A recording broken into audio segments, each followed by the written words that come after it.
નમસ્કાર મિત્રો, અમારી ગુજરાત ખબર ચેનલમાં તમારું સ્વાગત છે। મિત્રો, અત્યારે હાલની સૌથી મોટી અને દુઃખદ ખબર સામે આવી રહી છે।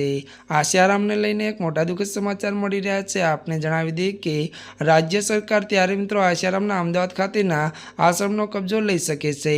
જ્યાં મિત્રો વિગતવાર વાત કરવામાં આવે તો એક અહેવાલ મુજબ ગુજરાત સરકાર ત્યારે મિત્રો અમદાવાદના મોટેરા સ્થિત આશ્રમ ત્યારે મિત્રો આશારામના આશ્રમનો કબજો લઈ શકે છે। મળતી વિગતો અનુસાર મિત્રો વધુ આપને એ પણ જણાવી દઈએ કે ત્યારે મિત્રો નરેન્દ્ર મોદી સ્ટેડિયમ નજીક આવેલા 3 આશ્રમો દૂર કરીને રાજ્ય સરકાર સરદાર પટેલ ત્યારે સ્પોર્ટ ઇન્ફેલ ત્યારે મિત્રો ઓલિમ્પિક વિલેજ અને ત્યારે અન્ય રમતગમત ત્યારે સુવિધા ત્યાં વિકસાવશે। અને વધુ આપને મિત્રો જણાવી દઈએ કે ત્યારે મિત્રો અમદાવાદમાં ત્યારે ઓલિમ્પિક 2026નું આયોજન થવાની શક્યતાને લઈને અત્યારથી સરકાર દ્વારા તૈયારીઓ કરવામાં આવી રહી છે। જ્યાં મિત્રો અત્યારની આ મોટી ખબર મળી રહી છે। ત્યારે મિત્રો આજના માટે આટલું જ। અમારી ચેનલમાં નવા હોય તો અમારી ચેનલને લાઇક, શેર અને સબસ્ક્રાઈબ કરી દેજો। ધન્યવાદ।